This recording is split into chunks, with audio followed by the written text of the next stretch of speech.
Le phare d'Alexandrie, je suppose. Et au fond, le New York détruit par la bombe atomique. Donc c'est bien une dimension où l'on envoie les anomalies temporelles. Pour manger, ça doit pas être pratique. On doit avoir recours au cannibalisme pour survivre. C'est mauvais signe.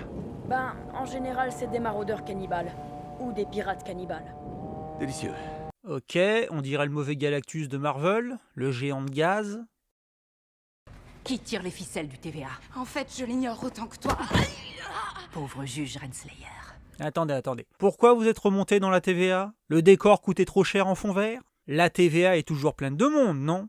Sylvie, tu peux pas juste enlever la patronne et la traîner à travers les couloirs sans que personne n'intervienne. Si vous restiez en bas à côté des androïdes, ça serait déjà plus logique. Surtout que Sylvie demande à Ravonna qui contrôle vraiment la TVA. Question plus pertinente à côté des pantins détruits. Et est-ce qu'on va parler de ce qui est arrivé à B15? Elle était vivante, non? Sa seule alliée de la TVA, elle l'a laissée inconsciente sur le sol en bas. Classe.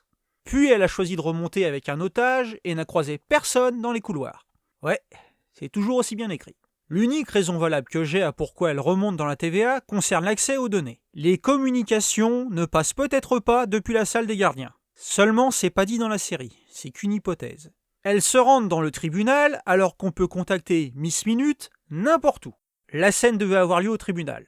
Donc elles ont bougé. Voilà. Sur le plan symbolique, je le comprends. C'est ici que Sylvie s'est enfuite alors qu'elle était encore enfant, et le premier échec notable de la carrière de Ravonna. C'est significatif dans leur conflit, sur le plan narratif. Mais il n'y a aucune raison logique in-universe pour s'y rendre. Si la raison c'est pour accéder à des archives, je ne sais pas, rendez-vous aux archives. Au moins là, je peux croire qu'il faille se déplacer, surtout vers une salle sécurisée avec des documents classifiés. Ça règle pas le problème B15 ou les conséquences du coup d'état.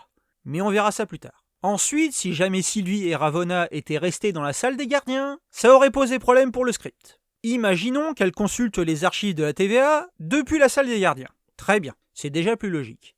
Si jamais des agents de la TVA débarquent, que vont-ils trouver? Ils vont se rendre compte que les gardiens du temps sont des machines. Et il faudra prendre cela en compte pour l'histoire. Va-t-elle devoir les faire tuer pour stopper la rumeur?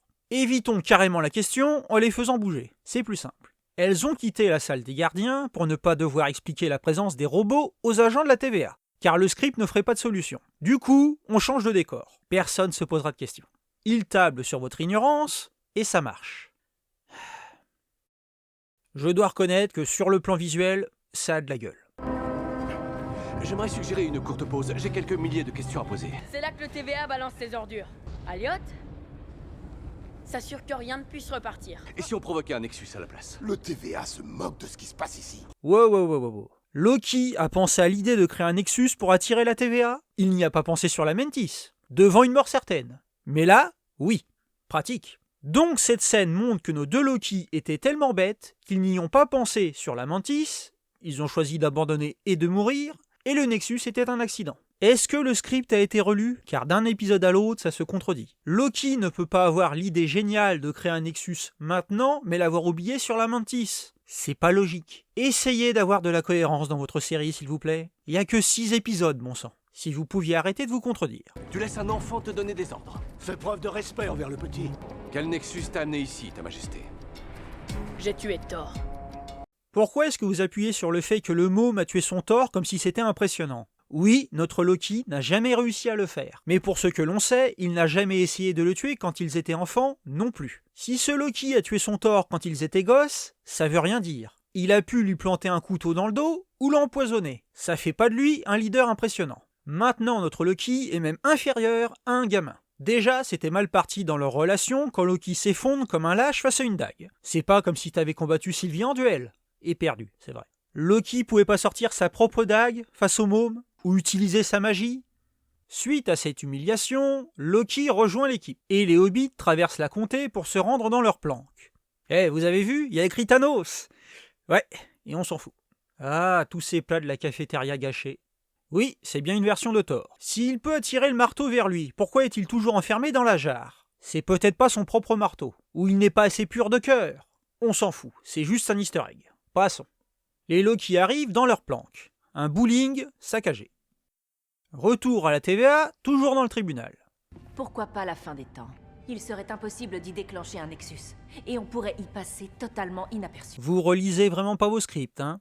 Cette scène est censée montrer que Sylvie a deviné où on envoie les variances anachroniques, à la fin des temps, car ça marche comme les apocalypses. La scène marcherait mieux si Ravonna lui avait pas déjà dit où ils étaient. Quand on lui demande où l'on envoie les anomalies, la réponse de Ravonna est « En gros, une anomalie n'est pas réinitialisée. Elle est transférée. Où ça? Un néant aux confins du temps. » Et par déduction, Miss Sherlock a deviné qu'ils étaient à la fin des temps. C'est ce que Ravonna a déjà dit. Qui a écrit ça?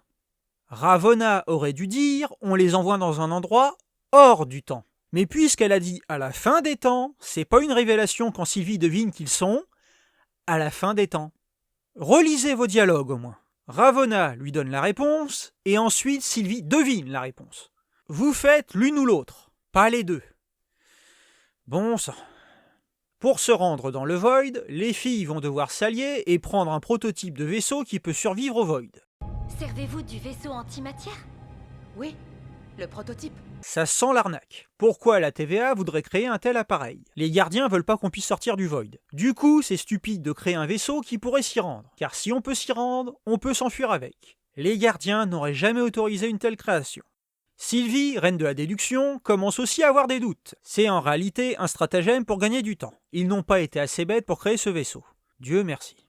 Les SWAT débarquent enfin pour s'occuper de la prise d'otage. Mieux vaut tard que jamais. B15 aurait pu être utile dans une telle situation si tu l'avais réveillé. Ouais, je suis pas sûr en fait. En tout cas, ça vous explique pourquoi on n'est pas en bas. Car sinon, ils verraient les gardiens du temps, dont la tête robot tranchée, et ils savaient pas comment régler le problème. Du coup, tribunal. Sylvie est encerclée par des agents armés. Elle a quitté un endroit avec une seule entrée pour un endroit avec une seule entrée. Sur le plan tactique, c'est impressionnant. La discussion avec Ravonna n'a rien apporté. Du tout. On sait déjà qu'on peut aller jusqu'à Loki grâce au bâton. C'était une séquence inutile. Il fallait remplir l'épisode, c'était pour ça. Je vous décris la scène et les motivations de Sylvie. Sylvie est encerclée par des agents de la TVA, réinitialisateurs au point. La femme qui a détruit toute sa vie est devant elle et tout ce que Sylvie risque est d'être envoyée au même endroit que Loki si on la touche. Donc elle n'a rien à perdre. Ravonna pourrait donner l'ordre aux agents d'utiliser les pieux contre elle, pour vraiment la tuer et ne prendre aucun risque. Elle n'y pense pas. Cette action aurait pu contraindre Sylvie à la prudence. Je suis le seul à y avoir pensé. Allez Sylvie, lancez de javelot. Empale-la avec ta lance. T'as rien à perdre et tu peux la tuer.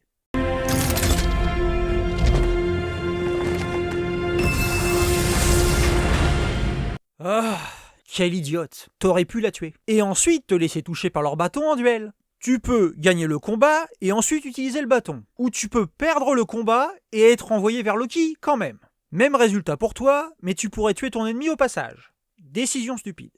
Et en partant, tu élimines la seule personne qui sait pour les robots, en plus de B15, et qui ment à la TVA. Si jamais tu tues Ravonna, cela créera du chaos dans la chaîne de commandement. Il faudra donc parler aux gardiens du temps pour trouver un remplaçant, ou du moins faire un rapport. Et la TVA découvrira la supercherie. Tu peux te venger et mettre à mal la TVA en même temps, juste en tuant Ravonna, une personne que tu détestes. Sans risque pour toi. Et tu le fais pas, car Ravonna possède sa plot armor, son armure narrative. Elle ne peut pas mourir maintenant, car c'est pas écrit. Et c'est pas comme ça que la TVA doit être détruite. Donc Sylvie se soumet au scénario, même si cela fait d'elle une idiote. Richard E. Grant, le meilleur Loki du MCU. Désolé Tom, tu as trouvé ton maître. N'en prenez pas ombrage, mes amis. Les armes blanches sont sans valeur, surtout face à la sorcellerie d'un Loki. Un Loki fait la leçon sur l'usage de la magie, plutôt que d'utiliser une arme? Cette série s'insulte elle-même. C'est pas de l'introspection. Critiquer l'usage d'une dague contre Thanos est juste. Normalement, il aurait utilisé une illusion, et aurait essayé de poignarder Thanos dans le dos, et se serait fait choper. Même conclusion, mais le plan aurait été plus logique venant de Loki. Infinity War possède ses propres défauts. Ne pas remarquer que vous critiquez votre propre série me fait marrer. Loki décide qu'il va fuir cette dimension après avoir tué le faux Galactus pour retrouver Sylvie et il demande aux autres Loki de l'aider.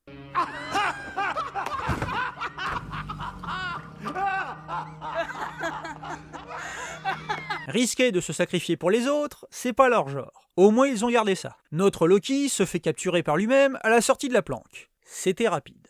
Sylvie se réveille dans un bus et pas Galactus attaque. Elle utilise ses pouvoirs immédiatement, ce que Loki n'a toujours pas fait de tout l'épisode. Quand je parle de rester cohérent, je veux pas dire répéter vos erreurs. Et en utilisant ses pouvoirs, Sylvie a des visions, parce qu'elle est l'élue et accessoirement enchanteresse. Une voiture arrive, Mobius. Enfin, ça vaut pas le retour de Gandalf, mais bon.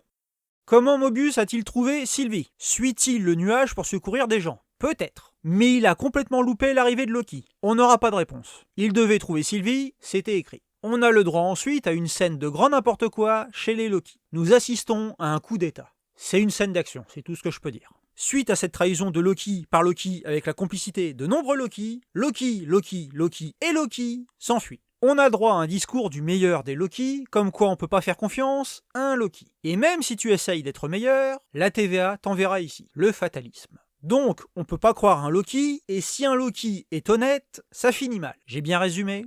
Du coup, Loki propose une alliance pour faire une bonne action. On vient juste de montrer qu'on peut pas faire confiance à un Loki. En bonne logique, les Loki désabusés par le manque de loyauté entre Loki acceptent une alliance avec un Loki qu'ils connaissent à peine. Ouais, pourquoi pas, c'est aussi logique que le reste de la série. On peut revenir sur Mobius. Dire que tout ce temps, je croyais vraiment qu'on était les gentils. En annihilant des centaines de réalités, en faisant des orphelines. Ah, quand je parlais d'introspection, ça en est. Mobius reconnaît qu'il faisait partie des baddies depuis le début. Il était temps. Mais fait remarquer que Sylvie a fait des trucs dégueulasses, elle aussi. Vous avez aussi annihilé pas mal de choses. J'étais forcée, je n'avais pas le choix. Oui, même chose pour moi. Je sais toujours pas si à cause d'elle des innocents ont été envoyés ici par les restaurateurs. Tuer les Minutemen, ça se justifie. C'était des SS. Mais si des innocents, comme la petite fille de l'église, sont ici car elle a causé un nexus, c'est en partie sa faute. Combien d'innocents a-t-elle fait dévorer par ce truc? Sylvie embrigade Mobius pour aller affronter le nuage malicieux. Et sur le chemin, il tombe sur Loki et sa bande. Qu'est-ce qui s'est passé? Tu vas bien? Mobius! Oh. Comment vous? On s'est dit que tu aurais besoin de renfort. Ok, vous allez pas répondre à comment. Que Loki pose la question, suffit. J'ai compris. Ta gueule, c'est magique. Sylvie fait remarquer que le plan de Loki de tuer le nuage est stupide. Donc elle compte l'enchanter avec sa magie. Il fallait qu'on dise le mot enchanté, sinon on pourra pas l'appeler enchanteresse plus tard. Laissez-nous.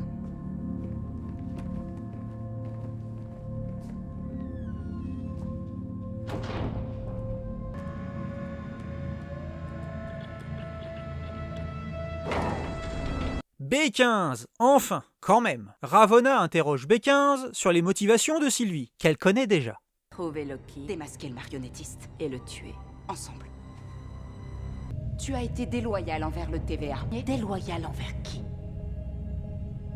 Tu as vu les gardiens du temps. Tu sais qu'ils ne sont pas réels. T'étais inconsciente, B15. Tu n'as pas vu l'androïde sans tête. Tu ne sais pas que les gardiens sont faux. Voilà ce qui arrive quand on fait une ellipse. Et une scène filler de plus. Une!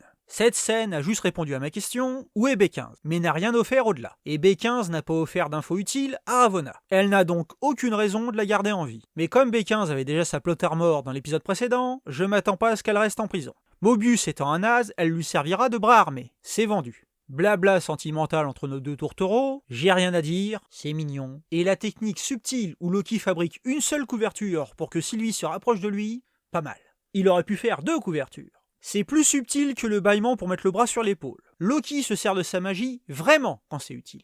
Notre joyeuse bande se rend face au Cerbère et s'apprête à l'affronter. Mobius repart à la TVA avec le Pip-Boy de Sylvie. Bien des agents qui sont morts furent envoyés avec le leur. On devrait en trouver partout. Mais n'en parlons pas. Déjà, ils ont eu la bonne idée de prendre son Pip-Boy à Mobius avant de le réinitialiser. Ils peuvent être cohérents quand ils veulent, mais pas souvent. Les 3 autres Loki décident de rester dans cette dimension parce que maintenant, c'est chez eux. Ça n'a pas de sens considérant que ce sont des prisonniers à qui on offre la liberté. Et si le plan de détruire la TVA marche, vous allez tous mourir. Vous survivez grâce aux vivres qui apparaissent par des portails. Plus de TVA, plus de portails. Vous venez de signer votre arrêt de mort. Vous saviez pas quoi faire d'eux, d'accord. Mais c'est nul comme sortie. Loki décide de servir d'appât en attirant le T-Rex. Il produit des flammes et elle de la magie. C'est pour cela que le plan de Loki foire comme d'habitude et que le nuage fonce sur elle. Et du coup, c'est un autre Loki qui sert d'appât. C'est la vraie raison pour laquelle il n'est pas parti, pour les besoins du script. S'il choisit de rester pour combattre, on n'aura pas le moment où tout semble perdu. Donc, il refuse d'aider, mais refuse aussi de partir pour pouvoir sauver la situation au dernier moment.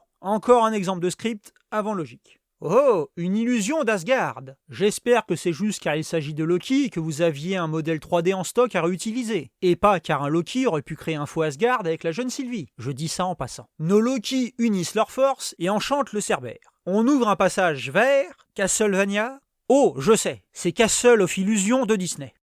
Voilà, c'est fini. Le prochain épisode sera le final. Il était temps. Qui sera le grand méchant, le patron de la TVA? Pour rester dans la thématique de la série, il pourrait s'agir d'un autre Loki. Ça semble peu probable au vu de l'architecture. C'est très terrien comme design. Loki voudrait de l'Asgardien normalement. Si le créateur de la TVA est d'origine terrienne, c'est très probablement Kang le Conquérant, dans sa forteresse familiale. Et ça expliquera pourquoi Ravonna ne peut pas mourir tout de suite. Mais ça se base sur les connaissances des comics, pas des films précédents. Il peut aussi s'agir du Docteur Fatalis, ou de n'importe qui d'autre. Comme la TVA se trouve dans un endroit hors du temps et où la magie et les pierres d'infinité sont inefficaces, il doit s'agir du royaume quantique d'Ant-Man, l'endroit où il se trouvait pendant le blip.